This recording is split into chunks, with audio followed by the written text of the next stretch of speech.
E a palestra tem o título A responsabilidade dos pais para com os filhos.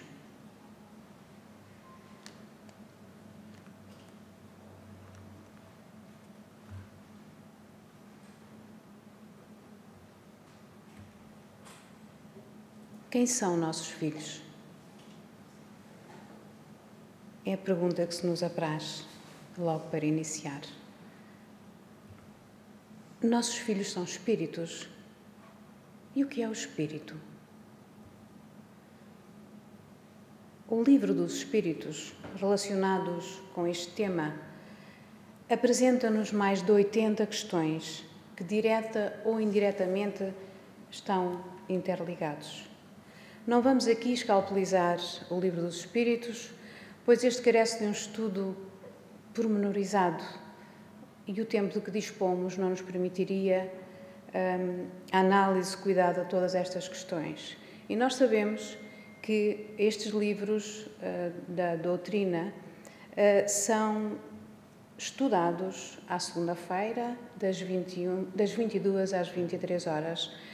É uma oportunidade do nosso crescimento espiritual e aprendermos cada vez mais, dia a dia, aquilo que esta doutrina consoladora nos transmite para podermos ultrapassar os nossos problemas. Mas a questão que se nos coloca é se efetivamente os nossos filhos são espíritos. Claro que sim, eles são espíritos como todos nós somos espíritos. Na questão número 23 do livro dos Espíritos de Allan Kardec, Allan Kardec perguntou: o que é o espírito? E os espíritos responderam: espírito, como todos nós sabemos, é o princípio inteligente do universo. No livro O Céu e o Inferno de Allan Kardec, é-nos transmitido: os espíritos são criados simples e ignorantes, mas dotados de aptidões para todos conhecerem e para progredirem em virtude do seu livre-arbítrio. Uma coisa nós sabemos: todos nós temos o nosso livre-arbítrio, que nos permite, de uma forma mais simplista, permite-nos escolher o caminho. Perante uma situação, há sempre dois caminhos. E nós, é a nossa opção, é o nosso livre-arbítrio escolhermos ou a porta estreita ou a porta larga. Uma é aquela porta larga por onde todos passam, é a porta que por vezes nos leva para o caminho da escuridão e das trevas. A porta estreita é aquela porta que nós temos que trabalhar a nossa reforma íntima, nós temos que nos libertar do orgulho, da vaidade, do egoísmo, temos que nos tornar cada vez mais criaturas de Deus. E, quer queiramos, quer não, ainda agora a nossa irmã dizia na prece inicial que Jesus nos disse: amai-vos uns aos outros. E quando nós conseguirmos amar, nós aí sim seremos espíritos perfeitos. E então, como dizia este pequenino parênteses, pelo progresso adquirem os espíritos novos conhecimentos, novas faculdades, novas percepções e, consequentemente, novos gozos desconhecidos dos espíritos inferiores. Eles veem, ouvem, sentem e compreendem o que os espíritos atrasados não podem ver, sentir, ouvir ou compreender. São aqueles espíritos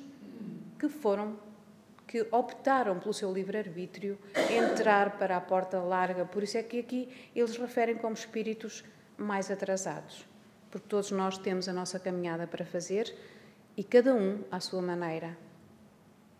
Ainda relacionado com este tema, o livro dos Espíritos, na questão número 25, o espírito é independente da matéria ou é apenas uma propriedade dela, como as cores são propriedades da luz e o som uma propriedade do ar? E a resposta dos espíritos: ambos são distintos, mas é precisa a união do espírito e da matéria para que a inteligência se manifeste na matéria. Ainda a questão número 132. E qual é o objetivo da encarnação dos espíritos? E a resposta dos espíritos: a lei de Deus impõe-lhes a encarnação, com o objetivo de fazê-los chegar à perfeição.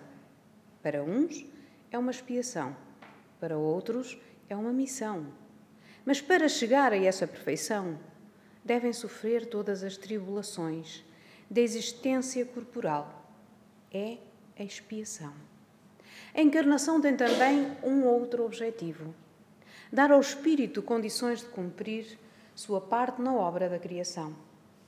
Para realizá-la, é que em cada mundo, e o pequenino parênteses, nós sabemos, como Jesus nos diz, há muitas moradas na casa de meu Pai.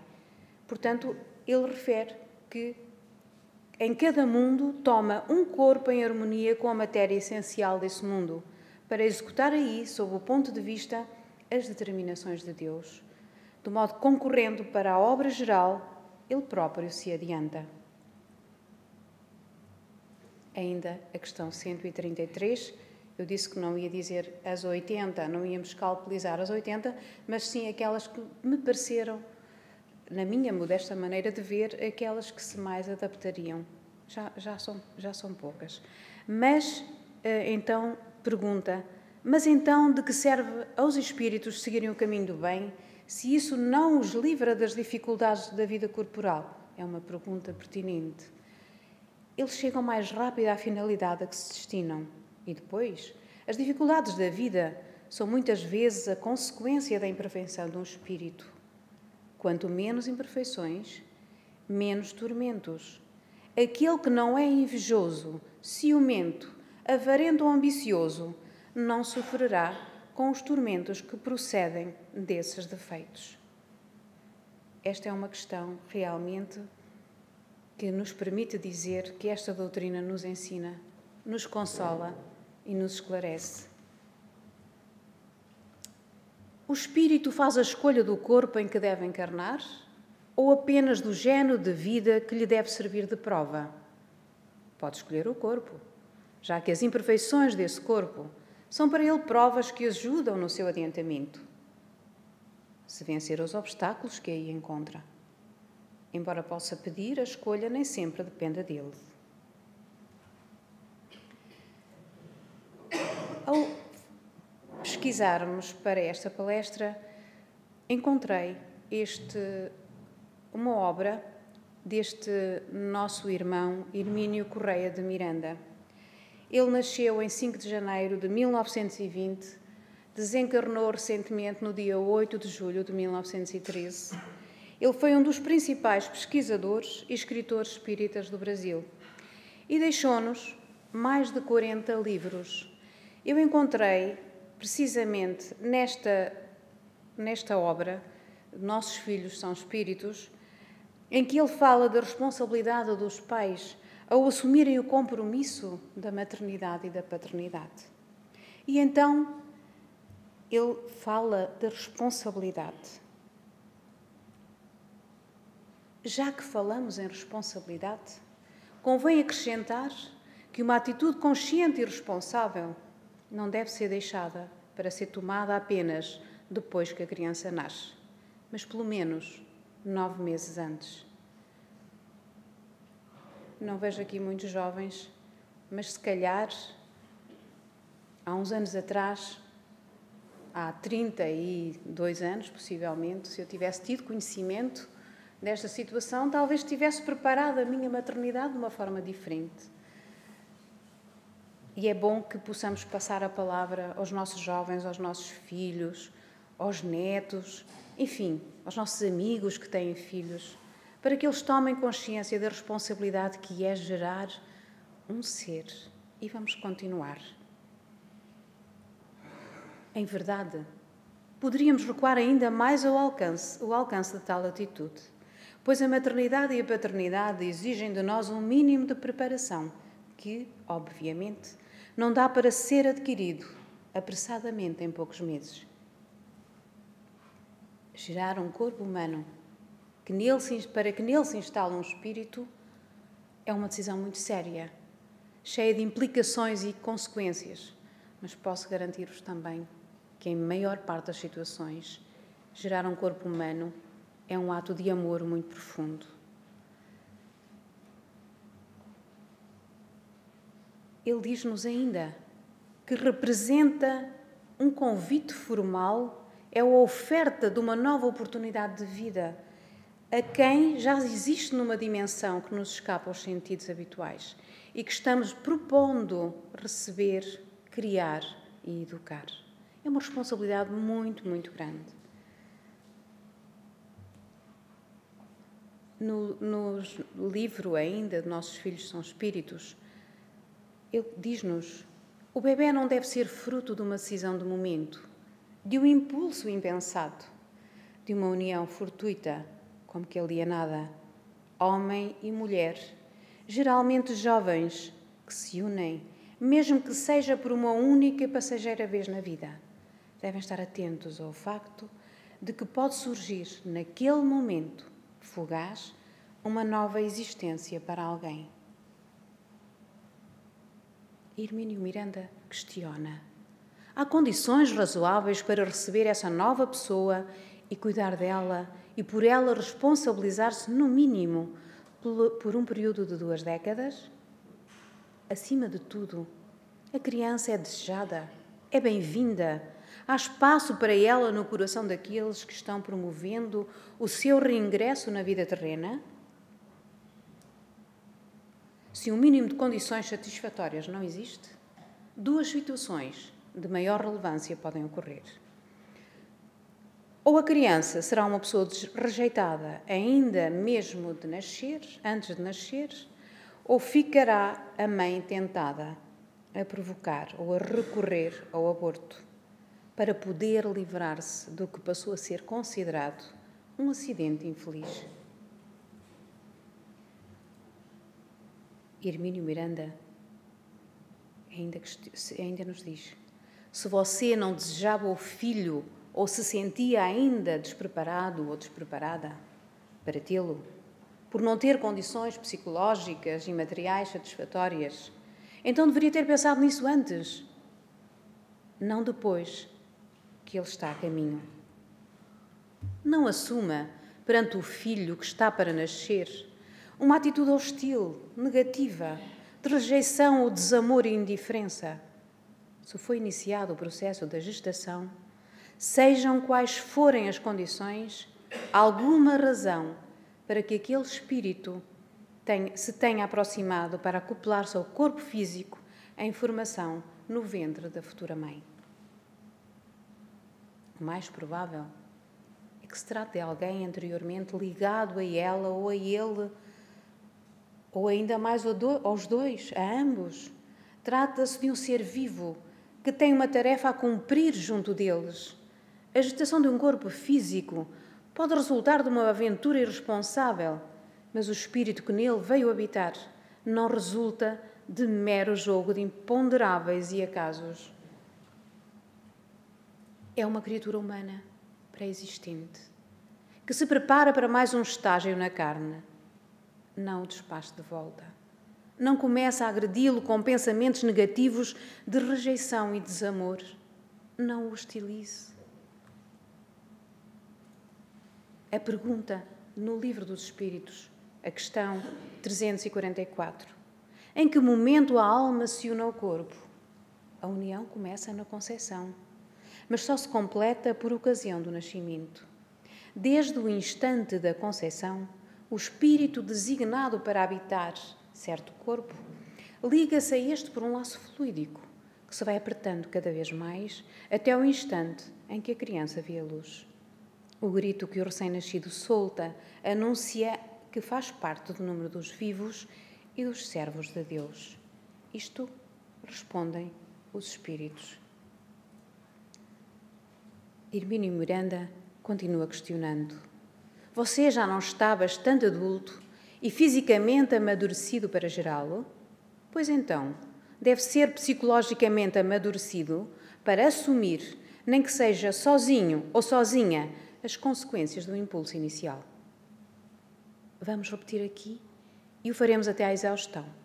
O facto irrecusável de que a criança é um ser humano, com direitos, obrigações, responsabilidades e planos, como você e eu, ou quem quer que seja. Não pense, você, que por ser um mero feto, com poucas semanas ou meses de existência, no ventre da mãe, aquilo seja apenas uma coisa viva. Nada disso. É uma pessoa tão gente quanto você. Dificilmente saberá, com suficiente precisão, de quem se trata e quais as vinculações anteriores que os unem.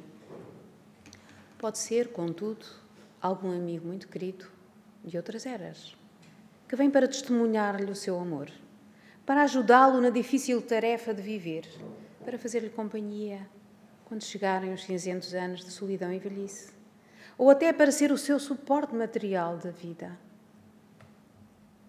É certo que poderá também ser um adversário de outrora, que conserva ainda rancores e desafeições, pelo que obviamente você lhe causou. Vem, contudo, para que possam ajustar-se na conciliação, para que se perdoem mutuamente e tenham condições de seguir dali em diante, em paz, como amigos fraternos, ou pelo menos não mais como adversários. Seja qual for a situação, não é por acaso que aquele espírito se aproxima em busca da oportunidade do renascimento. Seja qual for a condição, cabe aos pais assumirem a responsabilidade daquilo que de forma deliberada ou inconsequente provocaram, isto é, o início de um processo de gestação. Esta rosa vai para o nosso irmão Hermínio Correia de Miranda, pelos ensinamentos que ele nos proporcionou trazermos aqui, o nosso carinho onde ele quer que se encontre e que continue também como espírito de luz que será com certeza a orientar-nos a nossa caminhada. Mas a criança nasce. A responsabilidade dos pais continua. As crianças são espíritos reencarnados que trazem tendências na sua conduta das encarnações anteriores e o que aprenderam tanto em encarnações anteriores como no período intermédio, porque nós sabemos, quando estamos na erraticidade, nós também aprendemos. Também nos é dada a oportunidade de aprendermos, a corrigir as nossas anomalias, as nossas problemáticas na encarnação anterior. E então a questão 166, como a alma que não alcançou a perfeição durante a vida corporal pode acabar por se depurar, submetendo-se à prova de uma nova existência. O espírito dos pais tem influência sobre o filho após o nascimento? Há uma influência muito grande, dizem-nos os espíritos. Como já dissemos, os espíritos devem contribuir para o progresso uns dos outros. Pois bem, os espíritos dos pais têm como missão desenvolver o de seus filhos pela educação. É para eles uma tarefa. Se falharem, serão culpados. E quem é que os culpa? A sua consciência, nós sabemos, porque Deus não castiga nem permeia. A questão 209. Porque os pais bons e virtuosos geram às vezes filhos de natureza perversa. Melhor dizendo, porque as boas qualidades dos pais nem sempre atraem, por simpatia, um bom espírito para animar o seu filho. Um espírito mau pode pedir pais bons. É a misericórdia do Pai, na esperança de que seus conselhos o orientem a um caminho melhor. E muitas vezes Deus lhe concede isso. A questão 218b. Pode então haver um grande vínculo entre duas existências sucessivas? Nem sempre tão grande quanto podeis supor, porque as posições são frequentemente muito diferentes e no intervalo delas o espírito pode ter progredido. Qual é para o espírito a utilidade de passar pela infância? O espírito encarnado para se aperfeiçoar. É mais acessível durante esse tempo às impressões que recebe e que podem ajudar o seu adiantamento, para o qual devem contribuir aqueles que estão encarregados da sua educação. Quando os pais têm filhos que causam desgosto, não são perdoáveis por não terem a mesma ternura que teriam em caso contrário? Não, respondem os espíritos, porque é um encargo a eles confiado e é a sua missão fazer todos os esforços para reconduzi-los ao bem. Além disso, Esses desgostos são frequentemente o resultado dos maus costumes que foram dados desde o berço. Eles então colhem o que semearam. Estamos a ver aqui a responsabilidade do lar, da família, aquilo que os pais têm que promover para que os filhos possam crescer num ambiente saudável. Têm que ter, e nós, como espíritas que queremos ser, porque ser espírita dá muito trabalho, sem dúvida nenhuma, mas todos nós queremos ser, é necessário que procedamos à nossa reforma íntima para ter no nosso lar uma energia amorosa. E para isso, não só a reforma íntima, e um pequenino parênteses, quantas pessoas fazem o Evangelho no lar uma vez por semana? Podem levantar o dedo, já agora? Pois é, meus irmãos, somos poucos ainda. Eu faço, graças a Deus. E tenho que confidenciar-vos uma coisa. Vocês não sabem o que estão a perder, sinceramente. E já pessoas que frequentam há algum tempo esta casa, é tempo de abrirem os horizontes. É tempo de comprarem ou adquirirem um livro dos Espíritos, o Evangelho no lar, para poderem perceber as mensagens de Jesus, do nosso Mestre. Ele que nos deixou tudo. É só preciso seguir o caminho. E o Evangelho no lar, feito uma vez por semana, não é preciso mais. Reunir a família, água fluidificada, ler o Evangelho, falar, discutir, amorosamente, obviamente, tentar perceber os problemas. E eu ia dizer-vos o que aconteceu ontem. Na semana anterior, às 9 da noite, de domingo, costumamos fazer o Evangelho no lar, esteja quem estiver em casa. E estávamos 3, eu, meu marido e a minha filha. E surgiu uma questão para a qual eu tive alguma dificuldade em explicar. Não fiquei satisfeita comigo mesma e tentei pesquisar. E fiz a minha prece. E vocês acreditam que ontem o meu marido, a abrir o livro, a abrir o Evangelho no lar, lhe sai precisamente a resposta, direitinho, certinho, direitinho, a resposta à questão da semana anterior. Isto é um pequenino exemplo para nós podermos vivenciar o quanto estamos a perder. Todos nós que aqui estamos temos a obrigação, e desculpem-me falar assim, mas é para vos abanar, porque eu também passei por dificuldades e foi a dor que aqui me trouxe. E é hora de começarmos a aprender, a aplicar os conhecimentos que aqui adquirimos. Não podemos estar aqui e estar a pensar lá fora o que é que está a acontecer, ou na família, o que vou fazer para o jantar, o que é que vai ser a roupa que vou vestir amanhã. Não, não pode ser. Nós temos que aproveitar todos os momentos. E esse é, do Evangelho no lar, é das principais coisas que temos que começar a organizar a nossa vida para que o nosso lar também ele seja higienizado, porque ao fazermos o Evangelho no lar, àquela hora, àquela semana, os espíritos benfazejos vêm ter connosco. Eles vêm limpar a nossa casa de todas e quaisquer energias que nós acarretamos para lá, para dentro, durante a nossa semana. Nós queremos estar bem, queremos estar em paz. E por isso mesmo, eu estou a desviar-me um bocado do tema, mas tenho que vos dizer, todos os ensinamentos estão interligados. E fiquei um pouco desiludida, porque verifiquei que há pouca gente, poucos irmãos a fazerem o Evangelho no lar. E eu espero que, pelo menos, consigam hoje pensar 2 vezes e começar a higienizar o vosso lar. Então, quando os pais, nós estávamos a ver esta questão 892 e dizíamos que não era, porque não, é um encargo a eles confiado e é a sua missão para fazer todos os esforços para reconduzi-los ao bem. Além disso, esses desgostos são frequentemente o resultado dos maus costumes que foram dados desde o berço. Eles então colhem o que semearam.